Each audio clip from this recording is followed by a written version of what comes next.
حي على الفلاح.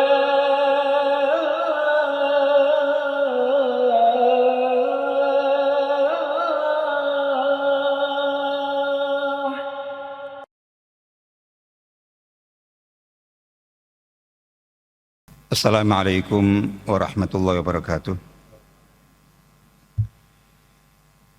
Alhamdulillahirabbil alamin.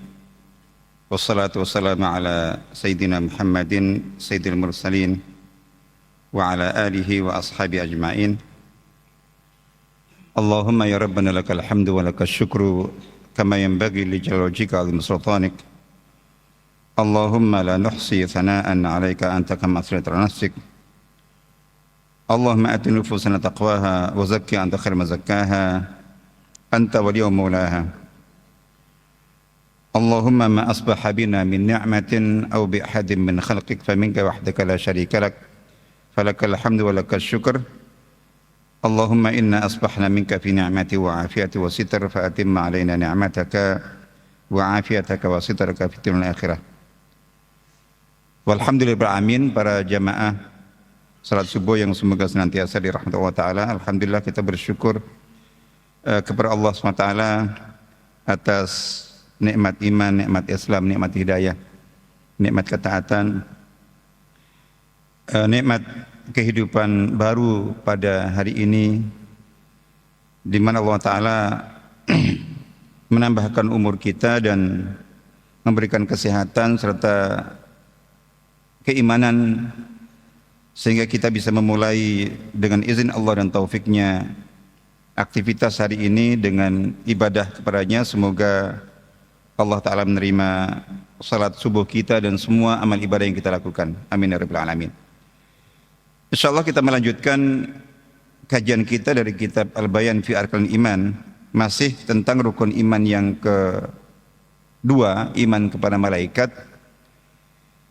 Secara umum kita sudah membahas tentang berbagai tema tentang rukun iman kepada malaikat dan bagaimana kita bersikap, baik dari aspek pemahaman dan pemikiran kita tentang alam malaikat itu, dan bagaimana kita mengimaninya. Jadi terkait dengan bingkai keimanan kepada malaikat secara teori. Tapi yang tidak kalah pentingnya adalah bagaimana kita juga mengekspresikan, mengimplementasikan keimanan kepada malaikat itu dalam sikap-sikap kita, perilaku-perilaku kita. Nah, ini tema semacam lampiran. Setelah kita membahas tentang rukun iman kepada malaikat dengan berbagai aspeknya, di dalam kitab Al-Bayan fi Arkanil Iman ini ditambahkan sebagai semacam lampiran itu pembahasan seputar mengenal alam gaib jin.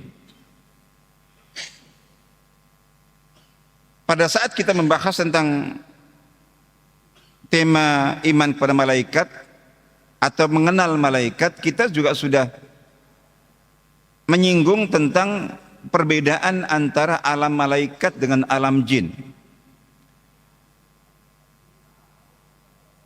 Karena di satu sisi mereka ada kesamaan, sama-sama berada di alam gaib, meskipun dengan tingkat kegaiban yang tidak sama.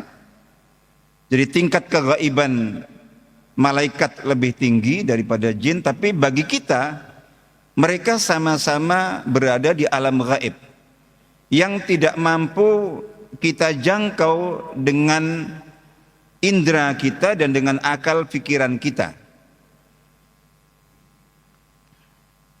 Itu sudah disebutkan. Tapi di antara mereka juga banyak sekali perbedaan. Nah, di sini kita insya Allah membahas tentang berbagai subtema seputar alam jin, supaya kita lebih bisa membedakan lagi, khususnya terkait dengan banyak sekali hal, banyak sekali pemahaman, banyak sekali pemikiran, banyak sekali persepsi yang dimiliki oleh masyarakat kita dan tidak sedikit itu kaum muslimin seputar alam gaib yang itu umumnya berhubungan dengan alam jin itu kemudian dicampur adukkan dengan persepsi tentang malaikat. Banyak sekali pemikiran-pemikiran, pemahaman-pemahaman, persepsi-persepsi, anggapan-anggapan yang berhubungan dengan alam gaib jin sebetulnya, tapi kemudian itu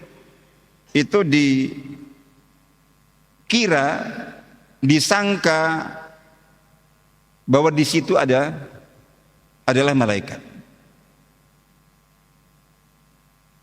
Baik, kita coba baca sepintas dulu sebagai pembuka. Di sini kita baca Ad-Dars Al-Khamis Ashar, pelajaran ke-15 tentang alamul jin, tentang alam jin. Nanti juga insya Allah kita bahas tentang antara jin, iblis dan setan. Itu bagaimana? Nah, ini alam jin dan setan juga nanti kita bahas. Disebutkan oleh muallif hafizallah di sini, laqad akhbarana Allah subhanahu fil Quran al-Karim, sungguh Allah telah menginformasikan kepada kita di dalam Al-Quran al-Karim, annahu khalaqa khalqan akhara ghairal ins, bahwa Allah telah menciptakan jenis makhluk lain selain manusia, wa ghairal malaika, dan selain malaikat. Jadi ada malaikat, ada manusia, ada makhluk lain yang Allah juga ciptakan, bukan manusia, bukan malaikat. Ta'jizul uyunu an ru'yati suratihimul asliyah, di mana mata manusia itu tidak mampu menjangkau untuk bisa melihat mereka dalam wujud aslinya. Nanti kita juga akan insya Allah kita bahas bagaimana dengan pemahaman di sebagian kalangan masyarakat. Ada orang-orang yang punya kemampuan khusus, katanya bisa melihat jin. Di sini kita tegaskan dulu bahwa kesepakatan para ulama, ijma para ulama semuanya, bahwa manusia dengan kemampuan yang Allah berikan kepadanya, di antaranya kemampuan pandangan mata, itu tidak mampu untuk menembus tabir gaib yang paling dekat. Jadi jin itu merupakan alam gaib yang paling dekat dengan malaikat, yang paling rendah levelnya.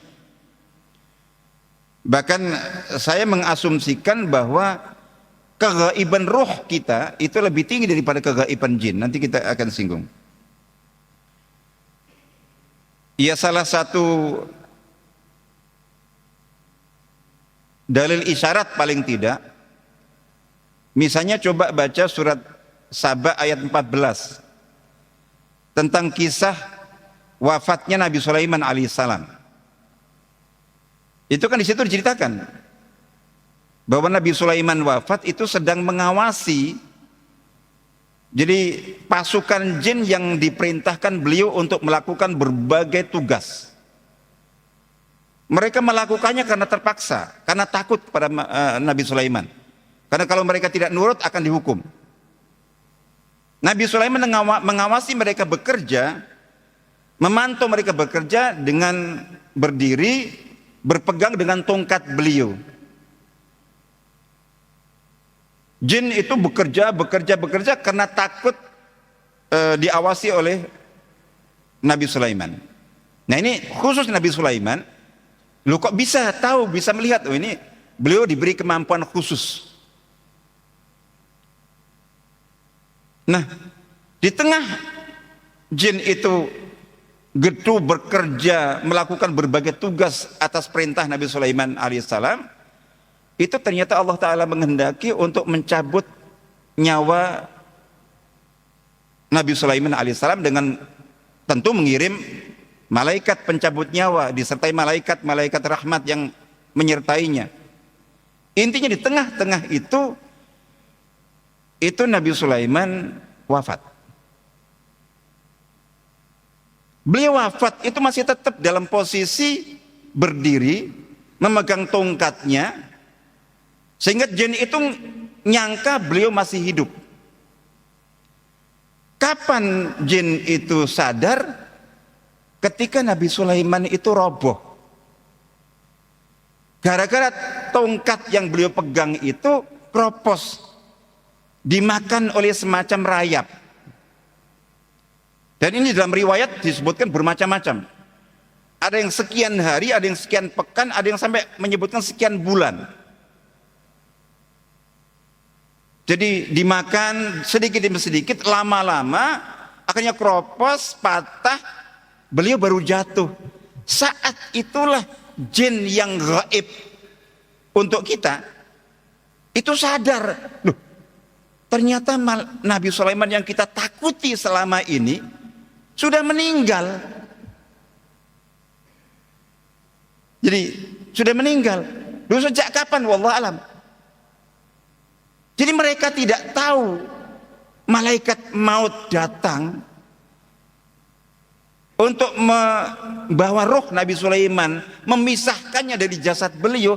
Itu mereka yang gaib tidak tahu kedatangan malaikat, tidak tahu terpisahnya roh dari jasad Nabi Sulaiman. Mereka tahunya ketika Nabi Sulaiman tiba-tiba roboh, dilihat, loh, ini gara-gara tongkat pegangannya itu patah, gara-gara dikerikiti oleh semacam rayap itu. Dan ini riwayat menyebutkan, ya tidak ada yang susah untuk kita pastikan kevalitannya, tapi ada yang ya minimal berhari-hari, ada yang sampai menyebut oh berbulan-bulan ini.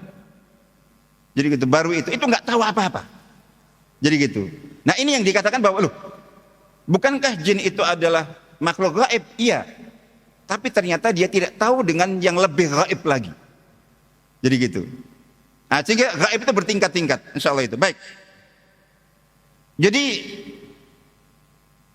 pandangan manusia itu Allah cipta, kemampuan kita bisa melihat itu terbatas. Sehingga tidak bisa melihat alam gaib terdekat, tidak bisa. Apalagi alam gaib malaikat. Nah, ketika kita tahu seperti ini, itu kita mudah ketika ada yang berhalusinasi mengatakan, wah saya ketemu malaikat, saya bisa ngomong dengan malaikat, saya bisa tahu bahasa malaikat. Itu kalau kita orang beriman dan tahu tentang ilmu seputar malaikat, udah itu bohong semuanya. Jangankan malaikat, yang ngaku melihat jin saja itu tidak mungkin. Padahal itu sangat umum di masyarakat kita. Jadi itu sangat umum sekali di masyarakat kita. Baik. Nanti tentang bagaimana seperti itu, kalau ada yang mengklaim itu nanti kita akan insya Allah akan sebutkan. Jadi yang jelas bahwa mata manusia itu tidak punya kemampuan untuk bisa melihat jin dalam wujud aslinya. Nanti akan kita ketahui bahwa bukan ada yang bisa melihat ini dan itu. Tidak. Jadi itu bukan manusia yang bisa melihat jin, tapi jin yang punya kemampuan menampakkan diri dengan cara tertentu, dalam wujud tertentu yang bisa dilihat oleh sebagian orang. Nah, kalau dia ingin menampakkan, bisa dilihat oleh semua kita di sini, dan dia diberi kemampuan untuk hanya bisa dilihat oleh 1-2 orang saja. Itu bukan karena orang itu punya kelebihan, tapi jinnya yang goda dia, ganggu dia, menampakkan diri untuk dia saja. Itu bagian dari ujian, bagian dari fitnah. Makanya banyak orang yang akhirnya tergoda, akhirnya menyikapi orang yang katanya bisa melihat ini, itu punya indera keenam, punya kelebihan, punya keistimewaan. Enggak, dia justru punya kekurangan.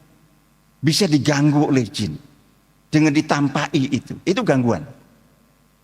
Tapi umumnya masyarakat justru menganggap, ini punya kelebihan, akhirnya disikapi dengan sikap-sikap tertentu yang semacam. Baik.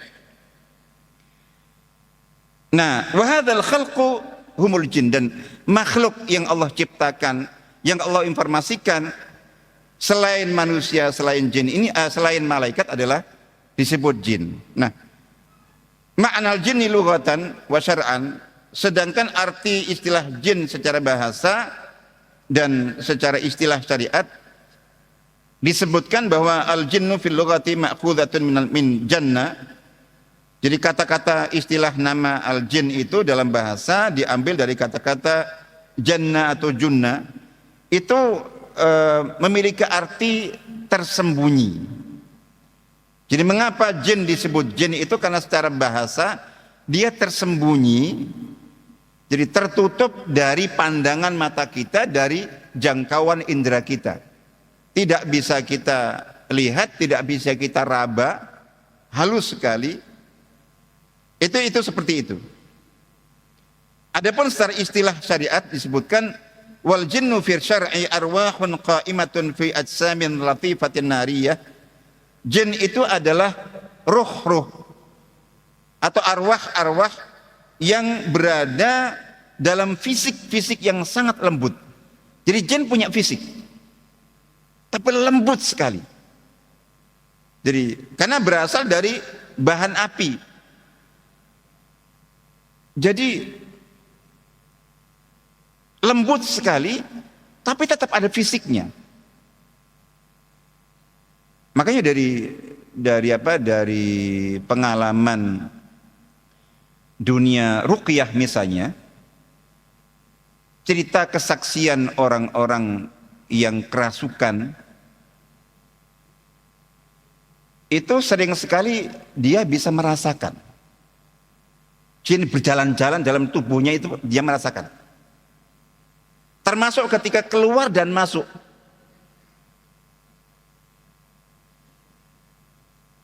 Ini nanti akan berbeda dengan setan asli yang turunan iblis. Tiap saat masuk keluar dari hati kita, kita nggak merasa sama sekali. Itu beda dengan orang yang kerasukan jin.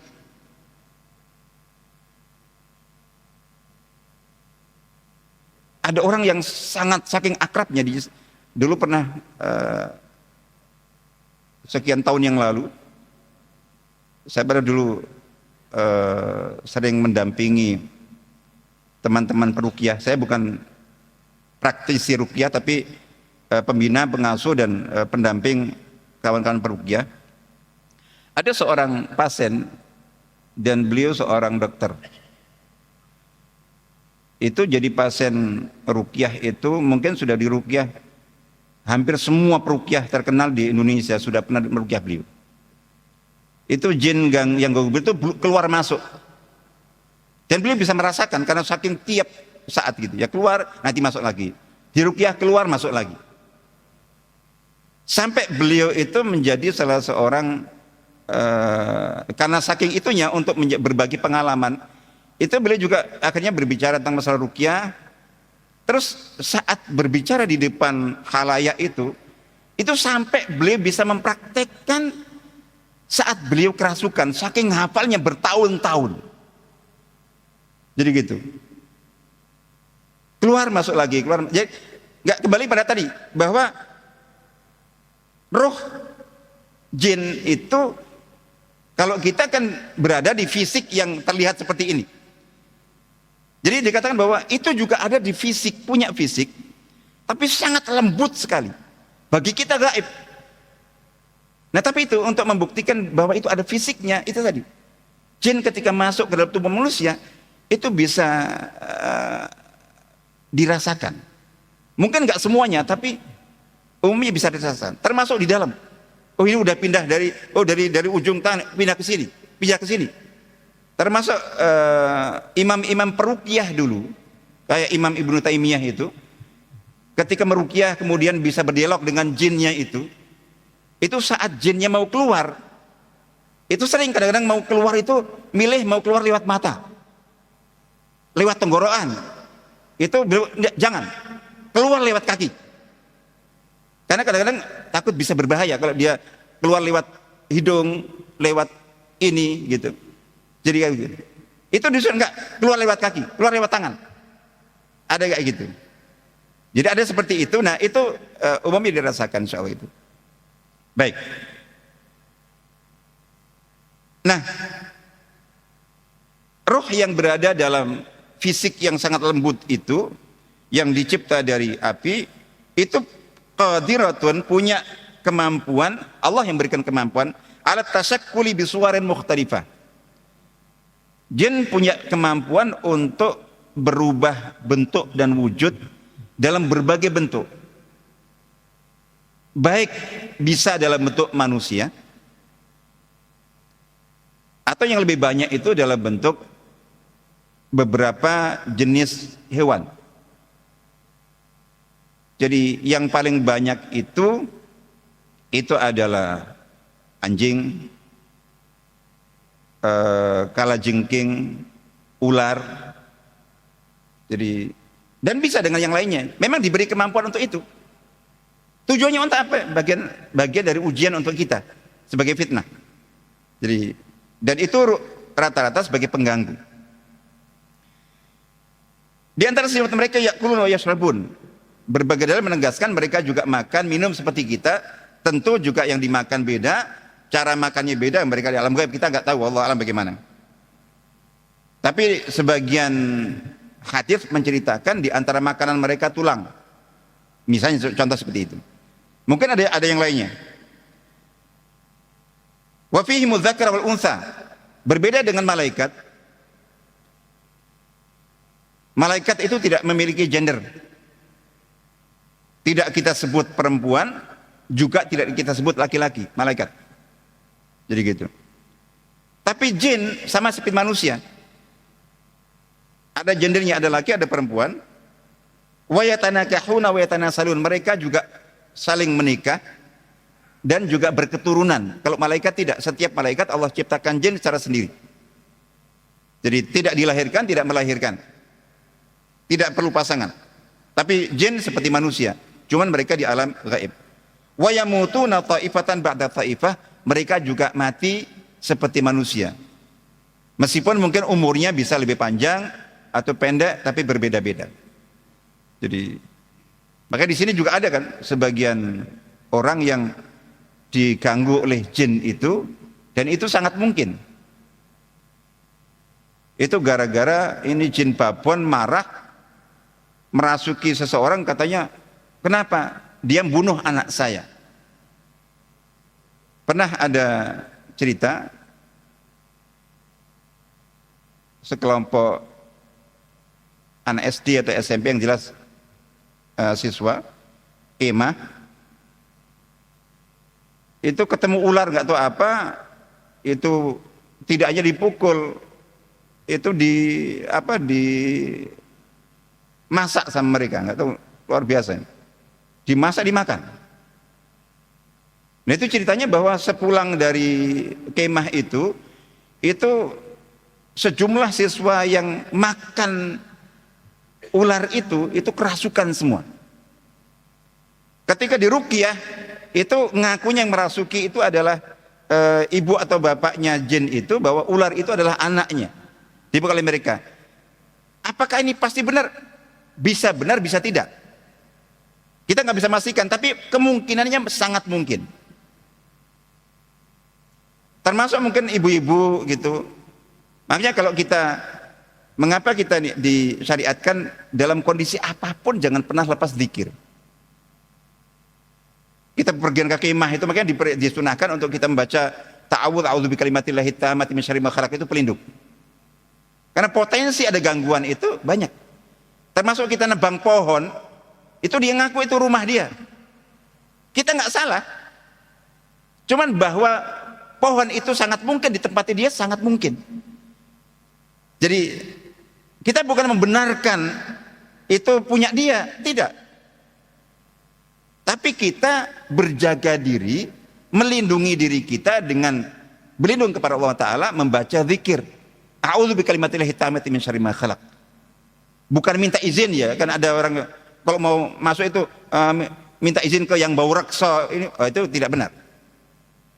Jadi kita percaya kemungkinan adanya, tapi cara kita dengan kita berlindung diri kepada Allah Ta'ala untuk dilindungi, dan Allah menjamin. Baca a'udzu bikalimatillahi tammati min syarri ma khalaq, insyaallah Allah menjaga dari gangguan apapun itu. Baik. Nah, disebutkan di sini tentang wujubul i'tiqad biwujudihim wa hukmul kufri bihim. Kewajiban, meskipun tentang jin ini tidak termasuk rukun iman, tapi seluruh ulama Ahlussunnah wal Jamaah sepakat berijma bahwa kaum muslimin wajib beriman dan percaya tentang adanya makhluk jin. Dan bahkan kalau sampai ada orang Islam mengingkari adanya jin, ada sebagian kalangan yang terpengaruh dengan pemikiran rasio. Kalau orang yang murni itu berdasarkan rasio dan logika, itu nggak percaya kepada jin. Jadi, tapi kita percaya kepada jin karena wahyu. Disebutkan bahwa minal umur ghaibiyati allati yajibu al-iman biha al-i'tiqad biwujudil jin. Di antara hal-hal perkara-perkara gaib yang wajib diimani adalah keyakinan dan kepercayaan tentang adanya jin. Nanti kita akan sebut bagaimana cara kita beriman, tapi percaya adanya dulu. Bahwa jin itu ada, makhluk itu ada. Nah, tentang bagaimana cara kita bersikap, nanti kita akan insyaallah akan sebutkan bagaimana cara kita berinteraksi dan pola hubungan yang benar antara kita dengan jin sebagai implementasi dari itu. Karena banyak sekali kaum muslimin ya karena faktor ilmu dan pemahaman percaya adanya jin, tapi kemudian cara percayanya, cara bersikapnya, cara berhubungan dan berinteraksinya itu secara salah. Waqad athbata wujudal jinni al-khabar as-sadiq min al-Qur'an al-Karim wa sunnati tsabitati fi mawadhi' katsirah. Jadi Al-Qur'an maupun hadis itu telah membuktikan, memberikan dalil yang pasti tentang adanya makhluk jin ini dalam berbagai ayat dan hadis.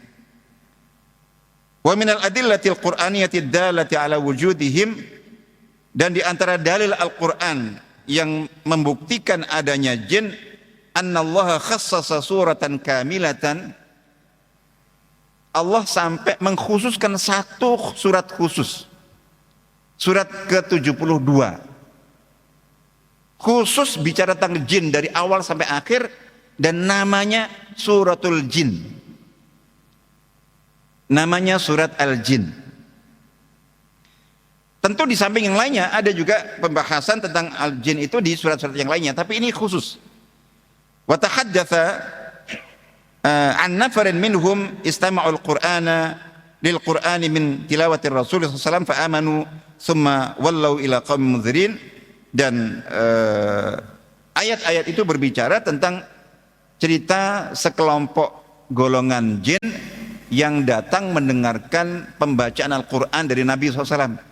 Terus mereka beriman dan kembali kepada kaumnya untuk menyampaikan dakwah kepada mereka. Disebutkan misalnya di dalam surah Al-Jin awal ini, a'udzubillahi minasyaitonir rajim, qul uhiya ilayya annahu istama'a nafarun minal jinni faqalu inna sami'na qur'anan ajaba yahdi ila rusdi fa amanna bih wa lan nusyrika bi rabbina ahada. Ini contoh jin yang beriman. Jadi ini sebagai pengantar awal jin yang beriman, termasuk bisa dibaca dalam surat Al-Ahqaf ayat 29 yang seperti ini. Ada sekelompok jin yang datang di majelis Al-Quran, baik ketika Al-Quran dibaca dalam salat atau di luar salat atau kajian ilmu untuk belajar, itu mereka bisa datang. Tapi kalau mereka jin yang beriman, mukmin yang saleh, itu mereka datang tidak akan menimbulkan gangguan, tidak menampakkan diri, tidak melakukan gerakan-gerakan yang meskipun tidak menampakkan diri tapi ada gerakan yang membuat kita curiga, ini kayaknya ada sesuatu. Ini kipas angin kok tiba-tiba berputar, berhenti lagi, putar, berhenti lagi. Apalagi kalau ada kursi jalan. Jadi gitu. Loh kok ada meja jalan? Loh kok ada ini tiba-tiba terangkat? Jadi gitu. Pintu buka tutup, buka jendela buka tutup. Nggak ada angin, nggak ada apa. Bisa kayak gitu. Nah, intinya mereka menimbulkan atau membuat aksi tertentu yang itu bagian dari aktivitas mereka, baik menampakkan diri dalam wujud tertentu atau dengan gerakan tertentu yang membuat pengaruh sehingga kita ini itu kan ganggu. Semua bentuk yang bisa ganggu kita tidak mungkin dilakukan oleh seorang jin mukmin yang saleh. Meskipun mungkin dia hadir di sini, tapi hadir hanya untuk belajar. Begitu majelis Al-Quran, majelis taklim usai, jin mukmin langsung cabut balik ke alamnya, menyampaikan ilmu yang sudah diterima itu kepada kaumnya. Makanya kalau ada persepsi di sebagian pesantren itu katanya ada kamar khusus dikosongkan, itu kamarnya santri jin.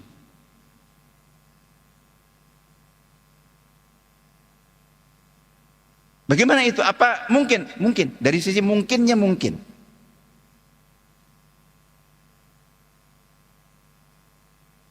Setiap kamar di rumah kita terus kita kosongkan, kita gelapkan, selalu ada, sangat mungkin mereka, karena mereka suka di tempat-tempat yang gelap, tempat-tempat yang sepi. Maka sebaiknya kalau yang punya rumah besar itu jangan ada yang kamar yang khusus dikosongkan terus gelapin. Itu sangat mungkin mereka akan tinggal di situ. Nah, tapi kemudian itu selalu. Kenapa? Enggak.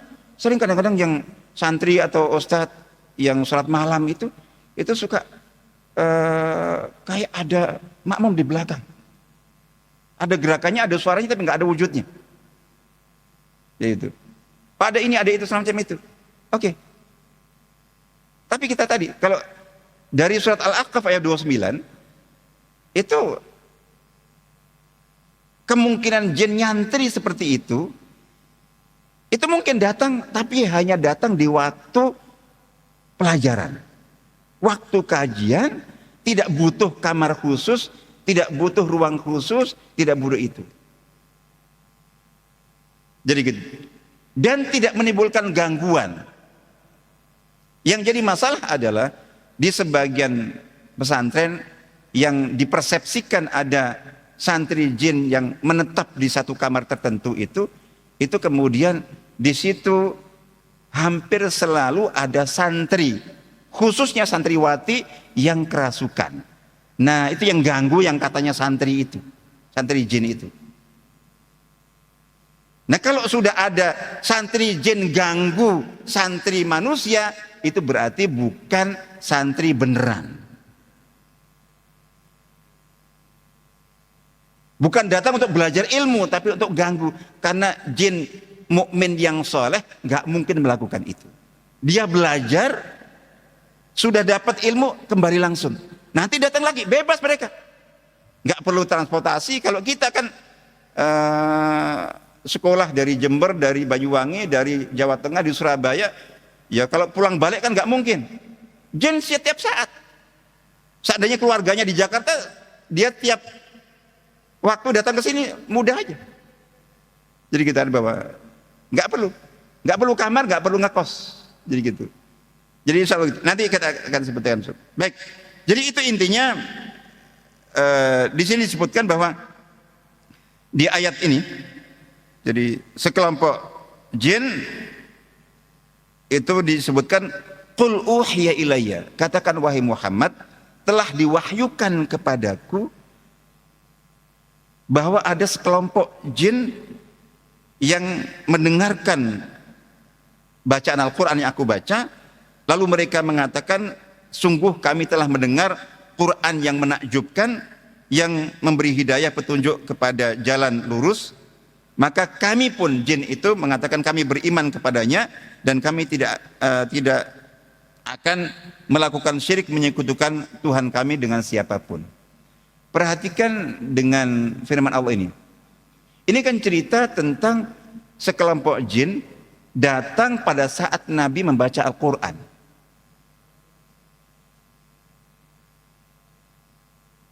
Tapi dibahasakan di sini. Katakan wahai Muhammad, itu telah diwahyukan kepadaku bahwa ada sekelompok jin. Jadi misalnya salat subuh, datang wahyu duha atau zuhur. Nabi beritahu, tadi waktu salat subuh kamu atau waktu ini itu ada jin. Kenapa diberitahu? Berarti kan Nabi tidak tahu tadi waktu jin datang. Sehingga perlu ada wahyu yang memberitahu beliau. Jadi gitu. Jadi sampai Nabi pun kalau bukan sedang diberi mukjizat khusus bisa melihat jin, itu nggak bisa. Aslinya, termasuk beliau sendiri. Meskipun ada waktu-waktu, ada kesempatan tertentu, beliau diberi mukjizat Allah Ta'ala secara khusus, diundang oleh jin untuk menyampaikan dakwah kepada mereka. Tapi dalam kondisi biasa tidak. Jadi nggak selalu bisa, misalnya bahwa itu ada jin kentayangan, itu belum lihat selalu, nggak selalu. Ada waktu-waktu tertentu, beliau diberi mukjizat untuk bisa melihat. Tapi kemampuan asli, daya pandang mata beliau sendiri itu seperti kita. Beliau tembok ini di belakangnya ada apa nggak tahu. Sama kayak kita, manusia. Jadi gitu. Tapi ada mukjizat sehingga pada saat Isra Mi'raj, jadi dan segala macam, bahkan dan beliau pernah bisa melihat malaikat Jibril dalam wujud aslinya 2 kali. Nah itu mukjizat. Aslinya nggak bisa. Aslinya makanya setiap kali malaikat Jibril datang kepada beliau, itu malaikat Jibril yang menampakkan diri. Bukan Nabi Muhammad yang bisa melihat beliau. Aslinya kalau malaikat Jibril datang kepada beliau dalam wujud aslinya, Nabi Muhammad tidak bisa. Hanya 2 kali disebutkan beliau pernah melihat, diperlihatkan langsung. Jadi gitu. Yang lainnya itu macam-macam. Datang hanya dengan suaranya saja, atau datang dalam wujud sosok seorang sahabat. Insya Allah begitu. Baik. Jadi ini insya Allah pembahasan pembuka kita tentang mengenal alam jin, dan ini sangat penting sekali, sangat urgen sekali, karena sangat banyak sekali persepsi-persepsi, pemahaman-pemahaman yang ada di kita seputar alam jin itu, yang itu bisa perlu kita luruskan. Itu karena banyak sekali kerancuan, banyak sekali kesalahan, dan itu bisa mengganggu dan mengusik kemurnian akidah tauhid kita. Jadi yang itu semuanya berhubungan dengan alam jin. Dan fenomena perdukunan, masya Allah, sihir, pelet, terus kemudian yang dikenal dengan ada orang pinter, ada orang ngerti, ada orang tua. Jadi ada ilmu supranatural, pengobatan alternatif supranatural. Jadi katanya orang bisa mindah apa dan itu semacam itu, berbagai macam. Itu banyak sekali di masyarakat kita, termasuk ada orang bisa ngerahkan pasukan jin, bisa bahkan ngirim malaikat. Itu semuanya pemahaman yang perlu kita luruskan dalam rangka khususnya untuk menjaga kemurnian akidah dan keimanan kita kepada Allah Ta'ala. Insya Allah itu, insya Allah nanti kita sambung kembali.